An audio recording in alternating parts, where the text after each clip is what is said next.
There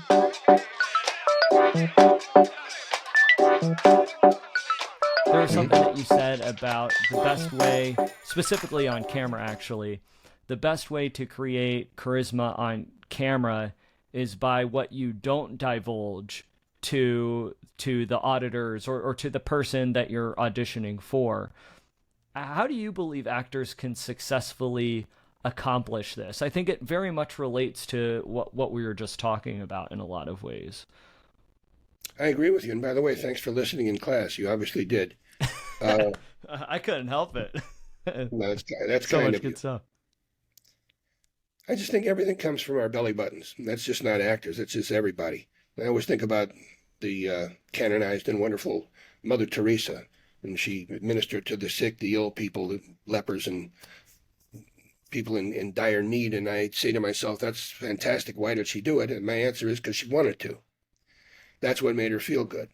I don't think I don't think actors take a personal stake in things as much as they should. It's you become the person, you become the character, and so on and so forth. But it's still you. And how are you feeling from time to time? And there's such a an unpredictable morass of emotion that it's all there for us. I always think of the game from the carnival whack-a-mole. I may have mentioned that in class, where you try to hit the different moles that come up like that. To me, that's what human emotion is.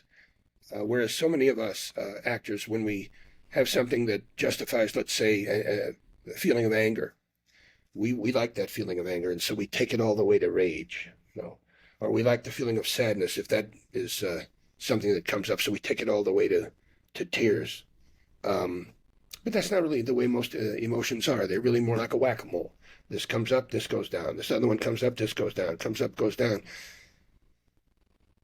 And that speaks against the linear approach, where this is a scene where I'm going to get mad. How about a scene where you just ring the doorbell and you say the words and you do the action that's dictated in the script? And if it makes you mad, it makes you mad. If it makes you sad, it makes you sad. It makes you a little bit of this, a little bit of that. One of the most problematic things, and I hope I'm not getting off topic, there's so little time in most cases, especially in film and television, not so much in theater. They often give you a week or two to prepare an audition. But in film and TV, you usually get it 2 days ahead of time, maybe the night before. You may get 2 or 3 auditions if you're hot, or you're right for something in a row all of a sudden. And so it has to coalesce. You have to figure out what the character is, what are the lines. You have to bring it together, and hope that you get enough time so that you come and you are a cohesive character the next day or the day after for your audition or for your job. And what it neglects is what a mess people are. We're all a mess. And to me, it's the mess that sells in an audition.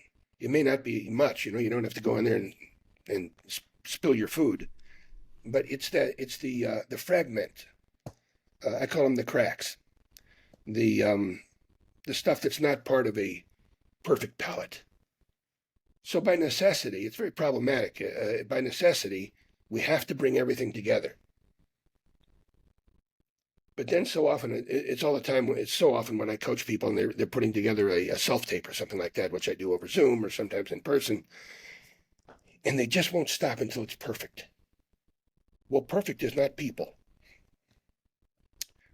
Perfect is not people. I once said to a very prominent casting director, who was an old pal of mine, I said, you know what I go for? I go for arrhythmic. I go for anomaly. I go for quirkiness. I go for a mess. She said, that's it. That's how people get work. That's how I give them work. And if you're thinking you're in LA, you're in New York, you're in London, you're in some of these big cities, most of the actors are going to be good, and most of them can put stuff together, make a nice presentation. And so casting sees that one after the other, after the other, after the other, thousands of us trailing in front of their eyeballs, 365 days out of the year. The ones they stop for are the ones who are just a little bit ragged, just a little bit of a mess, in my opinion.